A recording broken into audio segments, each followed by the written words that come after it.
So, my first question for you is positive, neutral, and negative.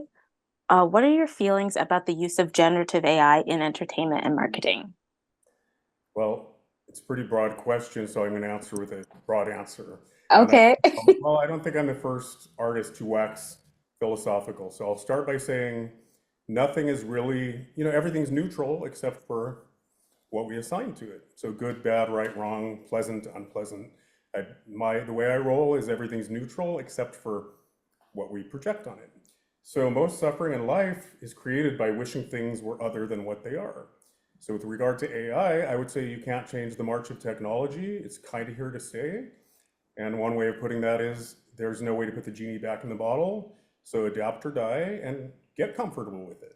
And so that's kind of what I'm doing. I'm dipping a toe in the water and we'll get into the CSG in a moment, I'm sure. But that's hmm a great opportunity for me to learn more and dip my toe in the water and get comfortable with it because it ain't going away. Okay. So you So feel maybe like, another answer is I think it's a positive thing once we legislate it. And we all know okay. from like digital download, it was the wild, wild west. And then, I would say since the dawn of the internet, we've been trying to legislate. But I also think there's a movement at the moment towards self-regulating, right? In hmm all areas. So it's called ethics. That's kind of what I grew up on, morals and ethics. And I think they're making a comeback. So I think it Yes. will be a positive thing. That's certainly not going away, but it's only a positive if we legislate it. And hmm that's, again, I think CSG is a great step in that direction. Okay. Cool. Awesome. Okay. Well, what did you think of the Laetro content generation suite when you first heard about it? Well, when I first heard about it, I was telling Dave I was kind of blissfully ignorant about AI. I hadn't learned enough. Okay. And so I had a wait and see attitude about it. I have my own reasons for being wary, and they're not the usual suspects. You know what I mean? I hear a lot of the concerns, especially during the actors and writers strike, and mine are kind hmm of a separate set of concerns. So when Dave first mentioned it, I just really thought, oh, well, this is my chance to get to know a little more about it, get comfortable with it, and develop a policy on it because I didn't have one. But I was excited. hmm I was excited to learn more. Okay. Cool. Awesome. What made you want to publish a style to CGS? Well, again, it seemed like a great opportunity, and it was to really get to know how to create the right prompt, how to create invisible prompts, and Yeah. come up with a result that felt like it had that flair. A lot of the big complaint about AI is it can be generic and kind of homogenous, and that's true because it's scraping the entire internet. Yeah. So I liked that once the parameters were set in a given style with actually a point of view, and we can get into that more a little bit, a worldview and a point of view, Yeah. that you could get consistent results with the right prompt. Yeah. So I think I just immediately got hooked on it. It was the funnest thing I had done in a long time creating for this. Oh, nice. So Yes. happy you had a fun experience making the style. Cool. It's addictive, Okay. man. Yeah, we do have a few people on here, and I think you're one of them who has like numerous styles, so like very, very many styles. So yeah. Yeah, I wasn't sure, because it was mentioned that obviously you can't afford to have everybody just, on there all the time. But I felt like I did just enough to get the right prompts that would produce the right results. So once I learned, enough about how to create the right prompts, I was out. I haven't done any in weeks. Oh, Uh, okay. Okay, I I'm see. surprised to hear that actually, because I was following on the channel and it seemed like a lot of people were creating a lot more than I was. But Oh, once I okay. felt like I knew how to create the right prompt, I kind of got the samples I was proud of and willing to present in my, in the style store. And that I was kind of out, until we premiere this thing. Okay. Understood. Cool. Okay. Um, so what are you most excited about in regards to generative AI? In so many areas, we're being called upon to be our best selves. And, politics, we've lacked leadership for a long time. And so every Mm, industry, even in terms of like the truth being told, I mean, deep fakes are a thing now. We're actually seeing them. I yeah. wrote a science fiction story 20 years ago about deep fakes, and now we're finally seeing it. So we're realizing, you know what? Journalists are never going to self-regulate again. When I was growing up, oh, they checked their facts. Oh, they didn't have to be the first one to, release a story. They made sure to check their facts before they did so. Now, with all these right conspiracy theory rabbit holes and all the fake news and all of that on the interwebs, we're being called upon to self-regulate. I don't know if that makes sense. But Mm, in the industry, in the news media, everybody's got a daddy. CNN's got a daddy, right? MSNBC, Al Jazeera, Fox News. You got to really check your sources and where you're getting your information and learn to discern reality from fake news. So I think AI falls into that. People have to get smarter and not just assume whoever's face was put on that body, right, in that little snippet of porn. You can't just take it at face value anymore. So yeah, I think it's an opportunity for everybody to check themselves. I understand. Yeah. I think it's definitely an invitation for people to like, is it internet literacy, computer literacy? It's not either of those. It's something like that. Anyway, Yeah, but yes. well, another way of putting it, I have a nephew, they call them digital immigrants, right? Or digital Hmm. natives. And so I have 22 nieces and nephews, and most of them are grown now. And so I have great nieces and nephews. I also Hmm. taught college for 20 years. So I saw the changes with each incoming generation. My nephew said, again, 15 years ago, once it's on the internet, it's fair game. Everything in his world, to a digital native, they call them, Hmm. everything that's put on the interweb is fair game. There's no everything's public domain. And that's how they truly see it. So again, during the writer's strike and the actor's strike, there was a lot of talk about, well, I own my image because I spent a lifetime creating my image, which is a brand, which is an extension of myself. So all they seemed to care about was the residuals and the royalties. I'm more invested in that elusive human touch, right? What constitutes that human touch? And again, it Mm. may not be what most people are invested in. Hear me out. I think the human element is inspiration. So call it romantic, but I'm still a big fan of the creative process, the function of storytelling in society, the function of art in society, and what Hmm. constitutes artistic integrity and literary value is not just this elusive human touch, it's inspiration. Inspiration comes from the universe itself because it knows what's needed in our dialectic and our evolution. So, you know what I mean? That's not going to go away. There's always been hacks that use tools to tell their, right? They might cobble together stories. And that's one thing they said during the writer's strike. Y'all Hmm. are a dime a dozen. We can create scripts using AI. Well, no, you might be able to cobble together old tired tropes and create content. But in my world, that content is very different than story that transforms the way it has Hmm. since the dawn of man. That is the role of storytelling and culture, and I'm preaching because I'm very passionate about it. Well, it's in my world, you will continue to have hacks that can assemble teams and cobble together talent and create old derivative stuff. But Hmm. the true geniuses that are actually born storytellers will actually recognize, ooh, I may not want to use AI because I want that human touch on my team across the board, if that makes Hmm. sense. So I think Yeah. So do you, yeah, like-minded people will bond together, and then the mhm. hacks that are just out for the almighty dollar or to make bank at the box office might form their own camp, I or see. Okay. go to an island somewhere. That would be great. Awesome. Okay. I was also thinking, so do you feel like, okay, so there could be those two groups, but maybe also people who like use generative AI to kind of hack something together and then based off of that make a more vibrant and inspired story. Like, do you think there's space for that or people that might use that? Yeah, I mean, it's a tool, right? It's a great Hmm. tool, and again, I guess it can be used responsibly, right? Or it can be used to cut those corners and again make the almighty dollar. But it's always about intent, and that I guess that's what I'm saying is like that's not going to change. You've always like just look at cinema. You've always had people out to sort of do derivative work that's guaranteed to make bank at the box office, and you've Hmm. always had storytellers that actually cared to contribute to our collective evolution, and it's nothing less than that. Storytellers that are driven, you know what I mean, to follow inspiration, execute a project in order to contribute back to the collective. So that's as old as time. So I don't know. I Hmm. guess I'm not cheering for the people that are cutting corners and saving money at the expense of right hundreds of jobs in the animation industry. That's not who I'm Yeah. cheering. But it's going to continue to exist. Yeah. I've heard enough creative executives or even A&R people at record labels talk about, I mean, they don't have a creative bone in their body, right? Creative execs stole that word. That's one school of thought. And so they Hmm. talk about cobbling together a really great concept album for their record label, and they'll just pull things out of a hat and go, yeah, Tina Turner and Rod Stewart, awesome, that'll make money. But there's nothing driving it. And Hmm. that something could be inspiration. So you ask what I'm hopeful about. I'm hopeful about inspiration making a comeback, true artistic integrity, literary value making a comeback. And then the public getting smarter, actually.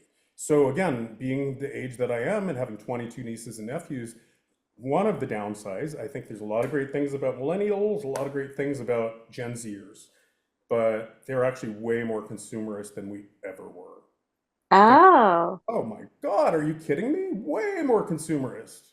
So maybe they'll stop, like every Insta photo, you don't have to have a drink in your hand and your toes in the sand. And, you don't have to use those filters to make everyone look like they have the same makeup on.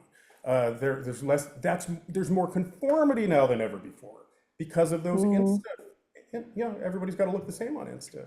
So actually, I secretly hope the public will get smarter about what is artful again and has merit and what's just content, there to move product.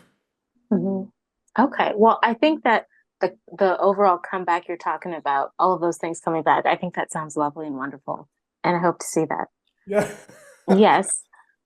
So you were talking about I think you said self-legislate earlier. So I don't know what you'll make of this question, but what do you want to see from entertainment, marketing, and other industries to make Gen AI more responsible and benefit creatives?